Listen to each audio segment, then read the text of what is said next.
George Soros? I wonder if that could be it. Now, personally, I don't need Giethner to know that the president that we have right now ain't no president. Or he's not a president worth considering as president. Puts me in mind of what Ronald Reagan told his son one time after his election. He said that he told Michael Reagan that you get to be president twice. Michael thought he was talking about re-election. No. Reagan said you get to be president twice. Once when you're elected. Next, when you start acting presidential. If you can't act presidential, and that doesn't mean be a bossy son of a bitch that thinks the Constitution's a piece of toilet paper and the Congress is something to just walk around. That is not presidential. Presidential is somebody who lives up to their oath of office. You know, that little part of it to protect and defend the Constitution and laws of the United States of America. Something that Obama just wouldn't understand at all. You know, we don't hear a whole lot of it out here in flyover country. But it's that he's not in charge isn't news. That he's not really president, except in name, isn't really news. Did you know that Larry Summers, remember Larry Summers? Google him. Did you know that Larry Summers told Peter Orszag not long ago that we're home alone? That there is not an adult in charge in this country. Surprise, surprise, surprise. Hey, Timmy. Hey, Turbo Tax. Do me a favor. Why don't you start telling the truth over here on this side of the ocean for a change? I think we'd probably appreciate it. Next, we're going to have another story about another piece of government abuse. But for the moment, I'm going to let you listen to another word from one of our sponsors. So let me get right to the point. If you want to learn 3D or programming, AI or design, head over to my site, shadesofadream.com. We're back. Did you know that your tax dollars are going for the murder of Christians? They actually pay. I'm not talking about we give it to, I don't know, pick one, Egypt, who gives it to Saudi Arabia, who gives it to Iran, who gives it to Iraq, and Iraq kills civilians. No, it's a lot more. It's a lot more direct route. The first part of it was right. We give foreign aid to Egypt. And if you have followed any of the stories that have been coming out of the Middle East lately, you have actually seen your tax dollars at work in the Middle East, besides the wars we're in that we shouldn't be in. You saw your tax dollars at work when you saw armored personnel carriers killing protesters in Egypt. You know, that Arab Spring thing.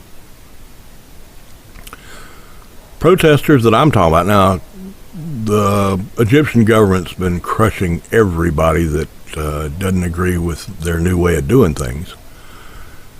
But I'm not talking about in general the protesters. I'm talking about a specific group of protesters.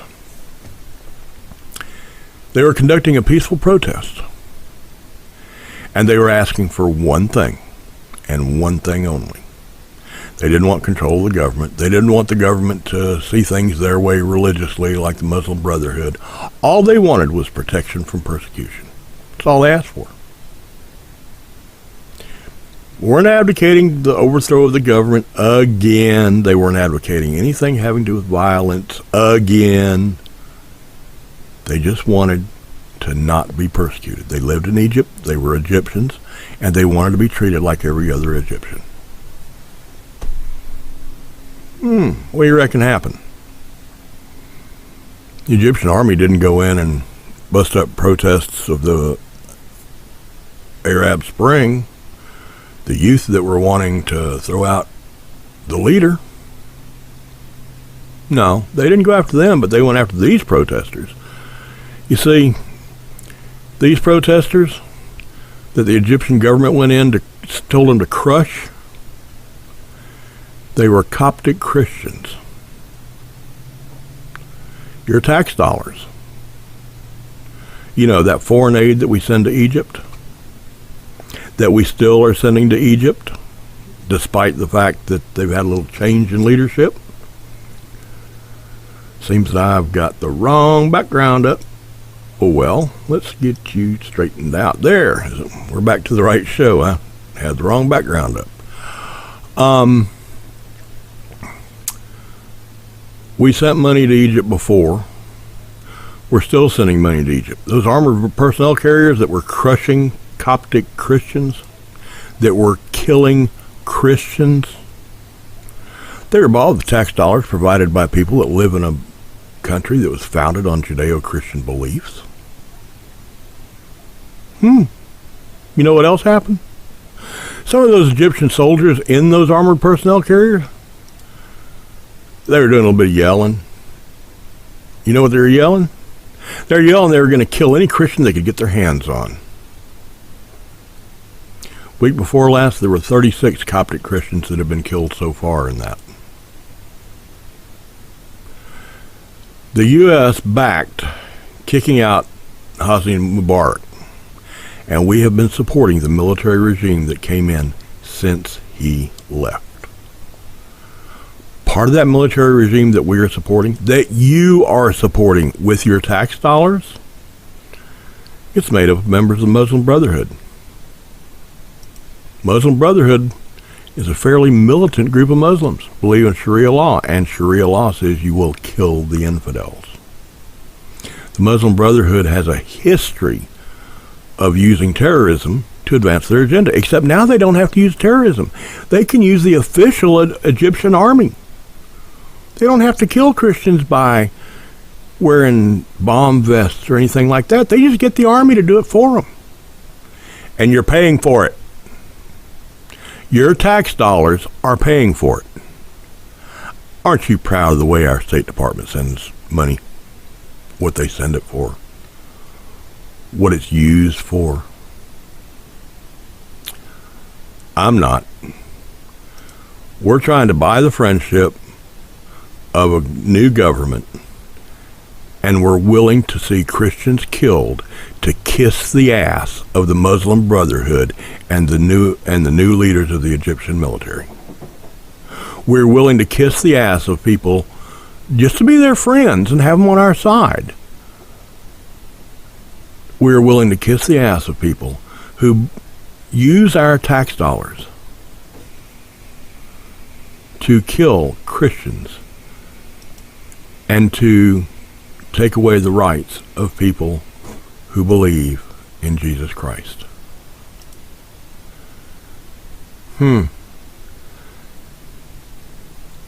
Tax dollars sure are being spent well, aren't they?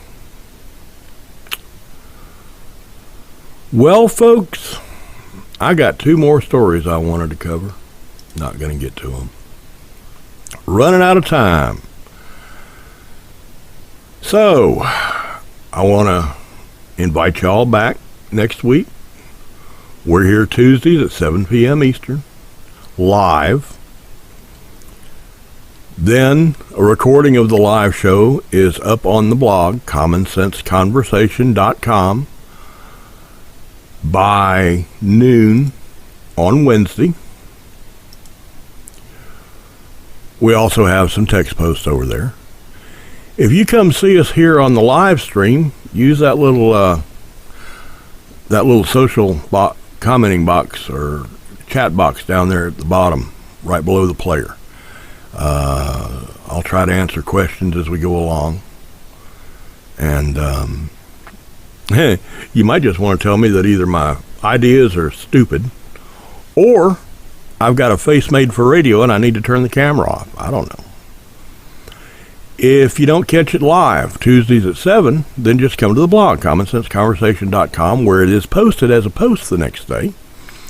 And you can comment on the subject of the week there. Now, there's a couple of housekeeping things I want to cover here. You know, it's hard keeping up with the news one day a week, or it's hard passing it along to you. I've got 3 more stories I wanted to talk about today. Not going to get to them. The live weekly show, this show that you're watching now, if you're watching it Tuesday between 7 and 7:30, and the rebroadcast of the recording the next day is going to continue to happen just like it is now. But we're going to make a small addition, not this week, but starting next week. Starting next week at noon, Monday, Tuesday, Wednesday, Thursday, and Friday, 5 days a week, there is going to be a post known as the Daily Drive-By. It will not be a live stream thing at noon, but at noon each day there's going to be a post goes up called the Daily Drive-By. I'm going to take about a 3 to 5 minute look at some hot topic that's just big that day. That'll start next Monday, which is today's the 25th. I believe next Monday's the 31st. At noon, there's a new post up every day, Monday through Friday, the Daily Drive-By. Now, what's going to happen with on Tuesday, that post is going to go up at 8 a.m. Monday, Wednesday, Thursday, Friday, it'll be up at noon. Tuesday, it'll be up at 8 a.m., so you have 4 hours to see it before the next post hits, the recording of this show from the day before. So y'all have a good week. Remember, a couple of things I tell you every week. Number 1, every time you come into contact with an elected official, every single time you come into contact with an elected official, remember, there's one thing you always tell them. You remind them that we don't work for you. You work for us. And the other thing, well, if you've seen my show before, you'll remember it. And if you hadn't seen my show before, this will be the first time. You'll get used to it. Y'all come back now. Oh, before I finish, one thing. I sound funny. Y'all might be having trouble understanding me. Frankly, I'm having trouble understanding myself. I'm in the middle of some dental work. The old ones are out and the dentures aren't in yet. So I sound funny. I look funny. No teeth. Hopefully that'll be fixed by next week, if not the week after. But if you have trouble understanding me, I really apologize. But anyway, as I was about to say, like I tell y'all every week, y'all come back now. You hear?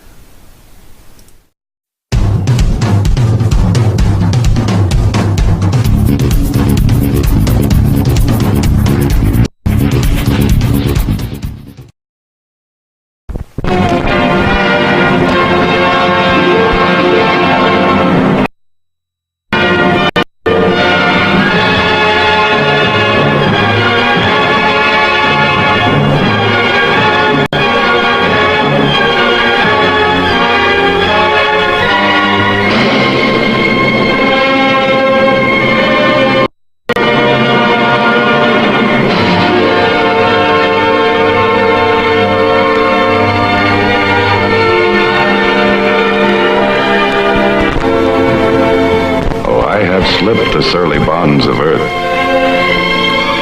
and danced the skies on laughter-silvered wings.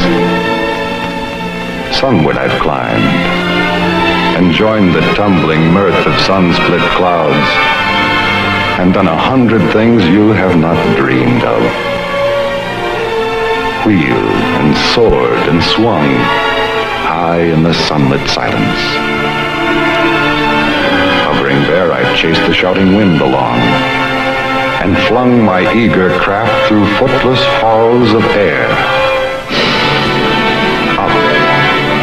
Up the long, delirious, burning blue, I've topped the windswept heights with easy grace